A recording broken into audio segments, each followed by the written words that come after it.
Dear Mama, I hope this letter finds you and little Katya well. The train has carried us far from home now. Nobody tells us exactly where we are going, but everyone whispers the same thing. The Germans are moving towards the Volga. Please do not worry about me. I have good comrades around me and enough food to keep me standing. The officers say we are needed to defend an important city. I miss home already. I miss your cooking, even the cabbage soup I always complained about. Funny how a man can travel halfway across Russia before realizing his mother was right about everything. Give Katya a hug from me. Your loving son, Ivan.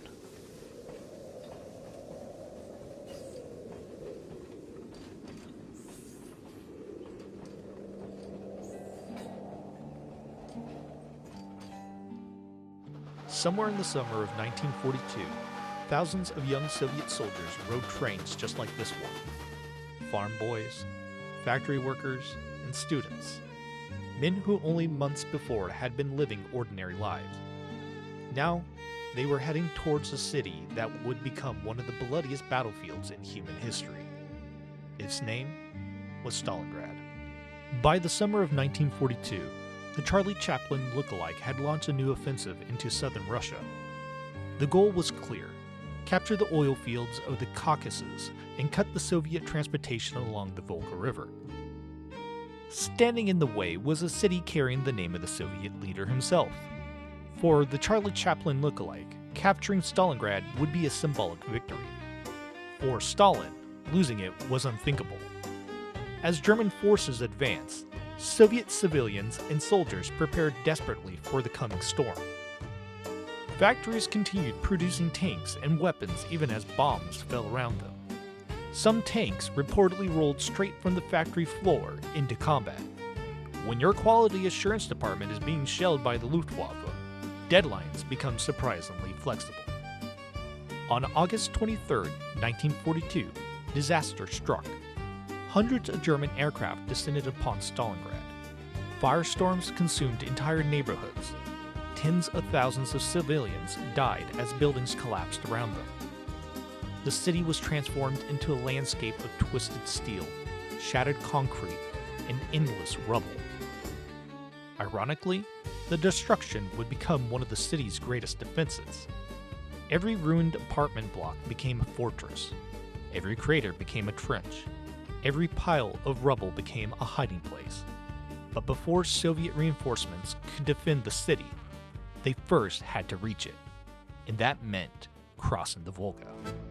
The Volga River became Stalingrad's lifeline. Day and night, small boats, barges, ferries, and river crafts carried soldiers across the water. The trip lasted only minutes. For many men, it felt like hours. German artillery watched the crossing constantly. German aircraft attacked whenever they could. The boats were often packed shoulder to shoulder with nervous young soldiers. Many had never been in combat. Some had barely finished training. Others had not. The men stood packed together as shells exploded around them and machine gun rounds skipped across the water. Nobody needed to be told this was dangerous. The burning boats floating downstream provided a fairly obvious clue. Those who survived reached the western banks and ran immediately into battle. There was rarely time to rest, rarely time to think, and certainly no time to be afraid. The Germans soon gave the battle a name: Rattenkrieg, the Rat War. Traditional warfare vanished inside of Stalingrad. Massive troop movements became impossible. Tank attacks were restricted to narrow streets. Artillery could not always distinguish friendly from foe. The enemy might be 20 yards away or 20 feet, sometimes merely separated by a wall. Entire battles were fought over a single building. A staircase, a basement, a factory workshop, a pile of rubble that barely resembled a building anymore. Soldiers punched holes through walls to move between rooms. Snipers stalked shattered streets. Machine guns fired through broken windows. Grenades bounced through doorways. The fighting became so close that both sides often occupied different floors of the same building. At times, soldiers could hear their enemies talking through the walls. This was no longer a battle for a city. It had become a battle for every room inside it. The grain elevator became legendary. So did the Red October factory, and perhaps most famously, Pavlov's house. A single apartment building defended for months against repeated German attacks. One Soviet joke claimed the Germans lost more men trying to capture Pavlov's house than they did taking Paris. Like many wartime jokes, the numbers were questionable. The frustration behind them was very real. The determination of the Soviet defenders did not happen by accident. Much of Stalingrad's defense fell under the command of Lieutenant General Vasily Chuikov, commander of the 62nd Army. Chuikov understood something many German commanders did not. The closer his soldiers stayed to the enemy, the less effective German artillery and air power became. He encouraged his troops to remain as close to the German positions as possible, sometimes only yards apart. The tactic became known as hugging the enemy. It was brutal, it was costly, and more often than not, it worked. German commanders found themselves unable to fully use the overwhelming firepower that had helped carry them across Europe. Instead, they were dragged into a grinding battle of rooms, staircases, cellars, and factory floors. Every day the defenders held on was another day the Soviet Union could prepare, and while German and Soviet soldiers fought for every brick in Stalingrad, the people in Leningrad remained trapped beneath a brutal siege hundreds of miles to the north. Across the vast eastern front, millions continued to struggle. Yet, it was here, on the banks of the Volga, that the next great turning point of the war was beginning to take shape. Far beyond the shattered factories and ruined apartment blocks, Soviet commanders were preparing a counterstrike that would change the course of the battle. Its name was Operation Uranus.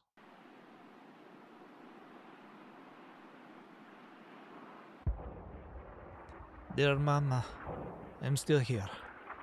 The city is difficult to describe. There are days when the smoke hides the sun completely, but the buildings are broken. But somehow, they are still standing. Just like us. The Germans attack every day, but we are still holding. Tell Katya I still carry the ribbon she gave me before I left. I will bring it home when this is over. Your son, Ivan.